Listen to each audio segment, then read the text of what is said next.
Anand Lahari, best option for retired couples. 2 BHK plots for sale. For more details, call 9885463376 or 984810577.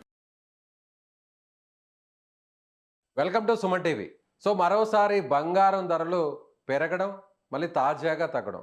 రోజు రోజుకి బంగారం ధరల్లో fluctuations చాలా స్పష్టంగా కనిపిస్తున్నాయి. నిన్న వారు నిలిచిపోయింది, తాత్కాలికంగా బ్రేక్ పడింది అనగానే ఒక్కసారిగా బంగారం ధరలు పెరిగాయి. మళ్ళీ తిరిగి యుద్ధం కొనసాగుతుంది అనేటువంటి పరిస్థితులు ఏర్పడిన సందర్భంలో మళ్ళీ ఇప్పుడు బంగారం ధరలు తగ్గాయి.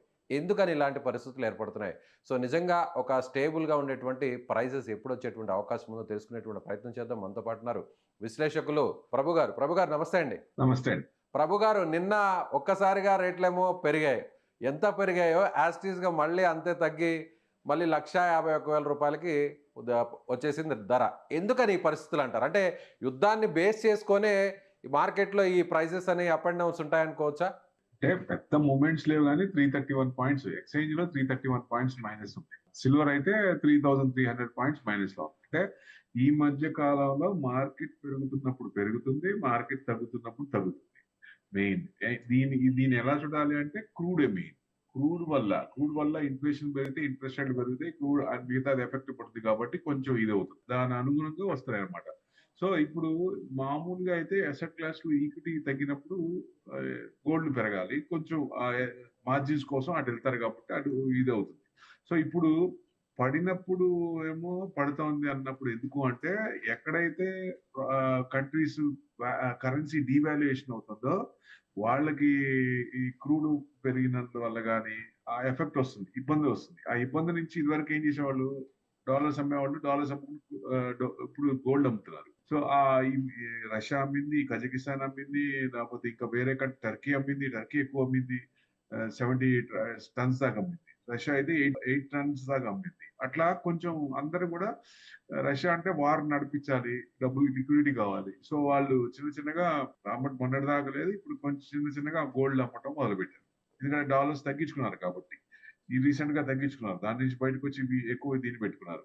అది అనుకోవచ్చు. అంటే అందుకనే మార్కెట్ పెరుగుతున్నప్పుడు కూడా వాళ్ళు ఏం చేస్తారు, లోలో ఉన్నాయి కాబట్టి ఈక్విటీతో పాటు మెటల్స్ బూలియన్ మార్కెట్ కూడా బయింగ్ లో వస్తాం.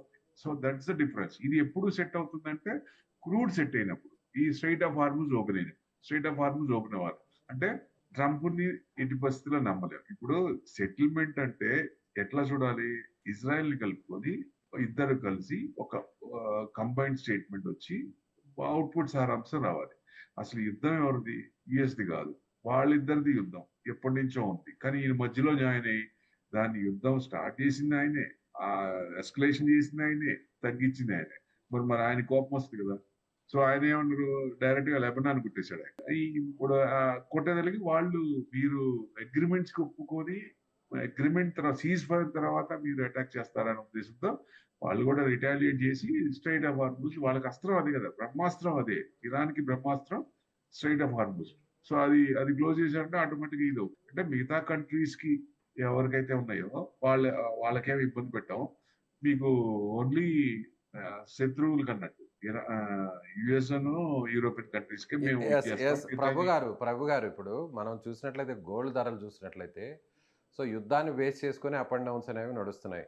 సో ప్రస్తుతం ఉన్నటువంటి పరిస్థితుల్లో తిరిగి యుద్ధం కొనసాగుతుంది. సో ఇంకా కూడా గోల్డ్ ధరలు తగ్గే అవకాశం ఉందా? ఎంతవరకు తగ్గుతాయి? అంటే దాదాపు 1,30,000 అని కొంతమంది, లేదు 1,00,000 రూపాయలు కూడా ఇంకా పడిపోతాయని కొంతమంది, ఇలా రకరకాలుగా మాటలు చెప్తున్నారు. ఒకవేళ యుద్ధం తీవ్రం అయితే, సో ముందుగా ట్రంప్ చెప్పినట్టుగానే ఇరాన్ని వదిలిపెట్టే ప్రసక్తే లేదు అని చెప్తున్నాడు కాబట్టి మళ్ళీ కూడా స్ట్రైట్ ఆఫ్ హార్మూజ్ ఓపెన్ చేయకపోతే, సో తీవ్రంగా భయానకంగా జరిగితే సో ఇంకా ధరలు ఎంతవరకు పడిపోయే అవకాశం ఉందంటారు? అది ఫ్రస్ట్రేషన్ లో వచ్చే మాట. ఆయనకి టెన్షన్ ఉంది, ఫస్ట్ ఇరాన్కి ఏం అంత టెన్షన్ లేదు, కాకపోతే నష్టం ఉంటుంది. సో మెయిన్ వీళ్ళకి ఇన్వెస్ట్మెంట్స్ ఎక్కువ, ఎక్స్పెన్సెస్ ఎక్కువ అవుతున్నాయి. $1 బిలియన్ ఎక్కువ అవుతుంది. ప్లస్ పార్టీలోంచి వ్యతిరేకత వస్తుంది, జనాల్లోంచి వ్యతిరేకత వస్తుంది, మిడ్ ఎలక్షన్స్ తొందరలో వస్తున్నాయి. సో భయం ఉంటుంది, ఆయనకి భయం. ఇప్పుడు ఎస్కలేట్ చేసి ఏదో వెనిజులా లాగా అప్డేట్ చేసి ఆ టైప్ లో చంపేసింది, మన రిజీమ్ చేంజ్ చేసి మనం కంట్రోల్ చేసుకుందాం, ఒక పప్పెట్ ని పెట్టి అనుకున్నాడు.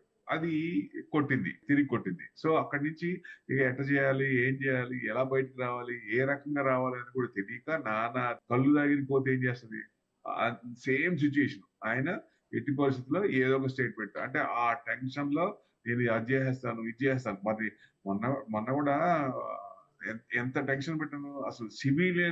సివిలైజేషన్ నాశనం చేస్తాను, ఉండకుండా జనాలనే ఉండకుండా చేస్తా అన్నాడు. అసలు ఎవరన్నా అంటారు ఆ ప్రెసిడెంట్, ఒక ప్రెసిడెంట్ ఇంకో కంట్రీ మీద? ఇప్పుడు నీకు అంత ఇదేంటి అసలు?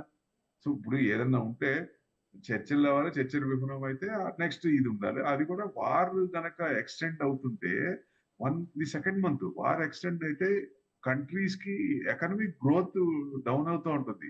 వాళ్ళకే కాదు, ఎందుకంటే క్రూడ్ మీద ఆధారపడి ఏషియన్ కంట్రీస్ కూడా ఇబ్బంది పడతాయి. కంటిన్యూస్ గా ఆ ఎకనామిక్ గ్రోత్ మీద ఇట్ విల్ డాంపెన్ దట్. అందుకనే కొంచెం ఎక్కువ ఇబ్బందులు వస్తాయి. సో డెఫినెట్ గా అది ఇప్పుడు ఏంటంటే పాకిస్తాన్ లో రేపు Sunday JD match is going to meet Iranian people. మధ్యవర్తిత్వం పాకిస్తాన్ చేస్తోంది. సో పాకిస్తాన్ లో కలుస్తున్నారు. సో మార్కెట్ కూడా ఒక చిన్న ఆశ ఉంది. ఎందుకంటే స్ట్రైట్ ఆఫ్ హార్మూజ్ ఓపెన్ చేయగానే ఏషియన్ మార్కెట్ బాగా పడ్డాలి. ఇవాళ బాగా పడలా. ఎందుకని? This is the cause. అందుకని సండే అది కనుక పాజిటివ్ న్యూస్ రావచ్చు. ఎందుకంటే పాజిటివ్ రావచ్చు. అంటే పాజిటివ్ అంటే ఏంటి? ఇప్పుడు మేము 2 లక్షలు ఒక్కొక్క షిప్ కి చేస్తా ఉన్నాం. ఇప్పుడు ఆయిల్ తెచ్చుకునేది తక్కువ. ఏది? యుఎస్. ఇక్కడ నుంచి తెచ్చుకునేది స్ట్రైట్ ఆఫ్ హార్మూజ్ వచ్చేది చాలా తక్కువ. యుఎస్ తీసుకోదు, వేరే తీసుకుంటాయి. యూరోపియన్ కంట్రీస్ తీసుకుంటాయి. ఇప్పుడు 2 లక్షలు నాకు సంబంధం లేదు, 2 లక్షలు మీరు తీసుకోండి, మీరు ఛార్జ్ చేసుకోండి, నాకు స్ట్రైట్ ఆఫ్ హార్మూజ్ ఓపెన్ చేయాలి అని చెప్తాడు. అదే రేపు సండే అదే అవుతుంది. ఒక రకంగా ఇజ్రాయెల్ ని కూడా చిన్నగా కార్నర్ చేసే అవకాశం ఉంటుంది. నాటో చేసినట్టు, యుక్రెయిన్ చేసినట్టు. యుక్రెయిన్ ని బలిపశువు చేశారు కదా, అట్లనే రేపు ఇజ్రాయెల్ కూడా అంతే ఉంటుంది. సో ఈయన నమ్ముకుంటే ఎట్టి పరిస్థితులు. ఇప్పుడు అందుకనే ఆయన కాకుండా బయటకు వచ్చి మళ్ళీ ఇది చేసినప్పుడు మళ్ళీ ఫ్లేర్ అప్ అవుతుంది. అది సండే గనక ఆ 10 పీస్ ప్లాంట్ ఎవరు యాక్సెప్ట్ చేయాలి? ట్రంప్ యాక్సెప్ట్ చేశారని వస్తే వీక్ పాయింట్ ఎవరిది? యుఎస్దే కదా. అసలు ఓడిపోయిన వాళ్ళు, తగ్గిపోయిన వాళ్ళు ఉంటే మేము గెలిచాం అని చెప్పుకుంటున్నారు.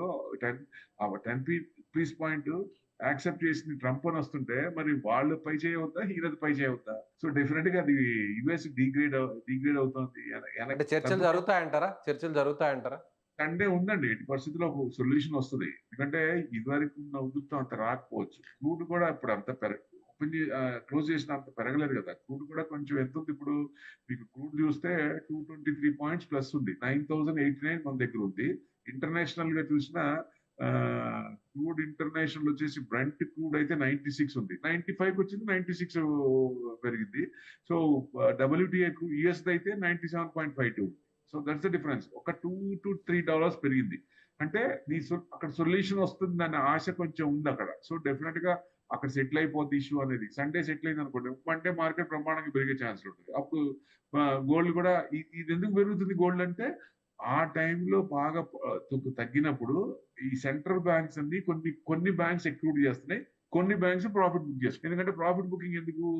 ఈ క్రూడ్ వల్ల ఇబ్బంది పడకుండా లిక్విడిటీ క్యాష్ కావాలి కాబట్టి. ఇది సిచ్యుయేషన్ ఈక్వల్ గా దాదాపు అంటే 50-50 వస్తుంది. అందుకనే గోల్డ్ మార్కెట్ పెరిగినప్పుడు పెరుగుతుంది, తగ్గినప్పుడు తగ్గుతుంది.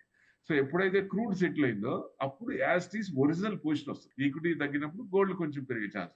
ఈక్విటీ పెరుగుద్ది అనుకుంటున్నాం కాబట్టి గోల్డ్ కొంచెం కిందే ఛాన్స్ ఉంటుందని బలంగా చెప్పొచ్చు. అంటే ఎంత బలంగా అంటే లీస్ట్ గా ఎంత తగ్గచ్చు? ఒకవేళ పెరిగితే హైయెస్ట్ గా ఎంత పెరగచ్చు? 1,10,000 నుంచి 1,20,000. హైయెస్ట్ పాయింట్ చెప్పలేమండి. ట్రంప్ మనసులో ఏముందో మనం చెప్పలేము. ఇప్పుడు గ్రీన్లాండ్ ఇష్యూ మళ్ళీ మొదలు పెడతా అని చెప్తున్నాడు ఆయన. డిక్లేర్ చేశాడు ఆయన. మళ్ళీ క్యూబా ఉంటుంది. సో క్యూబాను ఆల్రెడీ మన కొన్ని కంట్రీస్ అట్లా ఇది చేస్తా 5 కంట్రీస్ ఉన్నాయి కదా, వాటి అన్నిటి మీద చేస్తాడా, లేకపోతే ఏం చేస్తా, తగ్గుతారా అనేది ఇంపార్టెంట్. ఆయన మనసులో ఏముందో చెప్పలేము కాబట్టి జియో పొలిటికల్ అన్సర్టనిటీ ఉన్నప్పుడు గోల్డ్ కొంచెం పెరిగే ఛాన్సెస్ ఉంటాయి. ఈక్విటీ తగ్గుతున్నప్పుడు క్రూడ్ సెటిల్ అయిపోయి. సో ఇది మెయిన్. ఈ ఎకనామిక్ పారామీటర్స్ అన్ని చూస్తే మనకి ఎకనామిక్ అవుట్లుక్ తెలుస్తుంది. సో సండే మనకి ఒక డైరెక్షన్ వచ్చే అవకాశం ఉంది. మండే నిజంగా పాజిటివ్ డైరెక్షన్ ఉంటే మండే గ్యాప్ అప్ అయ్యే ఛాన్స్ లేవు. Right sir, thank you so much.